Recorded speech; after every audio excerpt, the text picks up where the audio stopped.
আবু সাঈদের প্রসারিত দুই হাত যেন এক অলঙ্ঘনীয় পর্বত।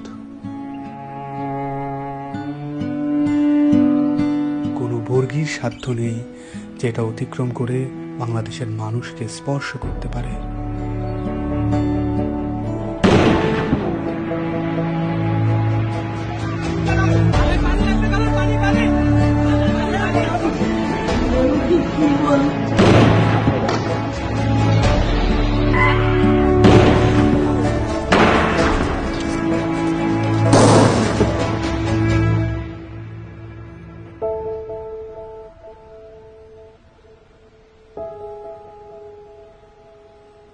জুলাইয়ের পর থেকে বাবা প্রতিদিনই রাস্তার আশেপাশে হাঁটাহাঁটি করেন। কখনো আবার নির্বাক দাঁড়িয়ে থাকেন। উনি সামনের দিকে তাকিয়ে থাকেন, কিন্তু আসলে কোনো দিকেই তাকান না।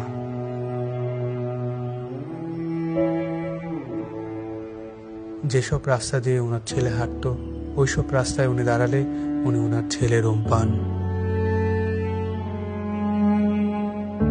আমার ছেলে মৃত্যু অবস্থায় যখন দাফন দিতে নিয়ে যাবে, এর আগে যখন দেখছি যে হাসতেছে, সে হাসতেছে, হাসি মুখ অবস্থা। ইভেন্টের কাজ করতো, শুধু বাপের কিভাবে একটু সাহায্য করে। কোনো আজে বাজে আড্ডাতে ছিল না। ওই সারাদিন শুধু কলেজ থেকে আসা, ও একটুখানি বিকেল বেলা একটু বন্ধু বান্ধব নিয়ে ক্রিকেট খেলতো, ক্রিকেটের পাগল।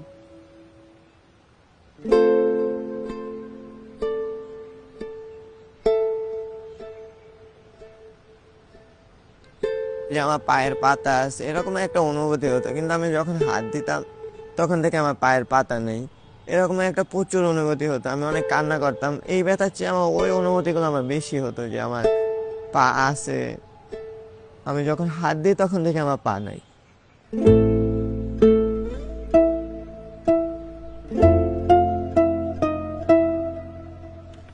এই হসপিটালে আমি অল্প কিছুদিন হলো আসলাম। পা দিয়ে নতুন ভাবে হাঁটা শিখতে আসছি। মানে ছোটকালে যেভাবে হাঁটা শিখেছে মা, ওই রকমের এখানেও হাঁটা শিখাচ্ছে আর কি।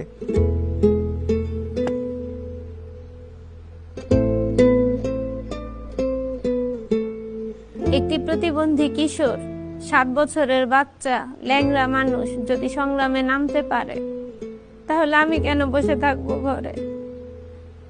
একদিন তো মরতেই হবে, তাই মৃত্যুর ভয় করে স্বার্থপরের মতো ঘরে বসে না থেকে গুলি খেয়ে বীরের মতো মৃত্যু অধিক শ্রেষ্ঠ। আমি যদি বেঁচে না ফিরি, তবে কষ্ট না পেয়ে গর্বিত হয়েও জীবনের প্রতিটি ভুলের জন্য ক্ষমা চাই। আনাস।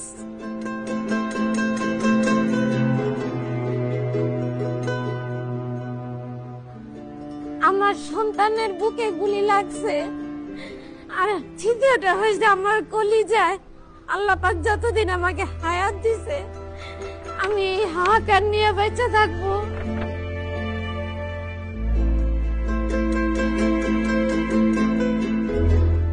প্রিয় বাবা আসলে আমাদের একটা কিছু না কিন্তু চকলেট নিয়ে আসছে।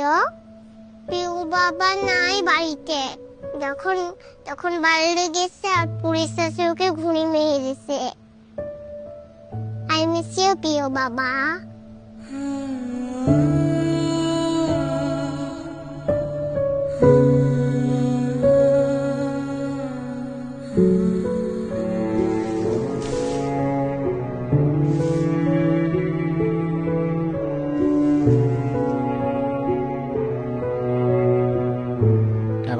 চেম্বারের মধ্যে বক্তব্য দিছিল যে আমরা কোন সরকার বিরোধী আন্দোলন নয়, আমরা নিজের অধিকার আদায়ের জন্য বলে বলা করার পরে অমিল বড়ুয়া ওই ছাত্রলীগের লিডার আসছিল, তাই সেই গলা চিপি ধরছিল, গাল মুখ থাপড় মারছে। এখন ওই জন্যই আর জেদ ধরে শহীদ হলো কি এখন ওটার ব্যাখ্যাটা আর আমি জানি না।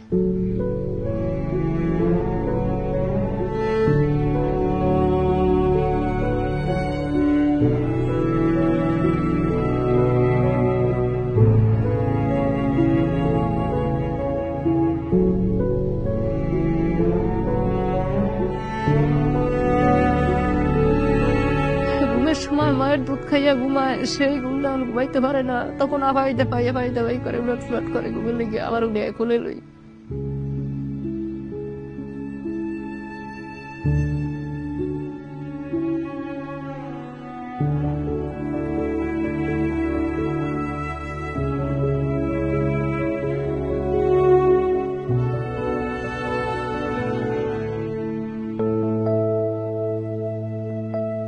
এখানে এসে যখন দেখি যে এখানে সবসময় ভাইয়া পড়াশোনা করতো, এই বিছানাতে থাকতো, এখন যখন দেখি ও নাই তখন একটা শূন্যতা কাজ করে মনের মধ্যে। খারাপ লাগে যখন দেখি যে ভাইয়া এই রুমে নাই।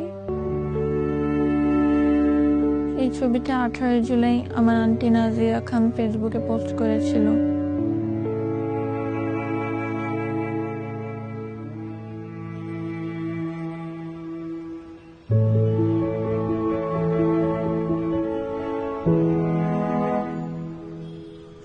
আজ কতদিন আমার ছেলে আমার মা কয়, আমার মাও কয় না, আমার বুক হয় না, কয় না আমার বাপ বেড়ে দে।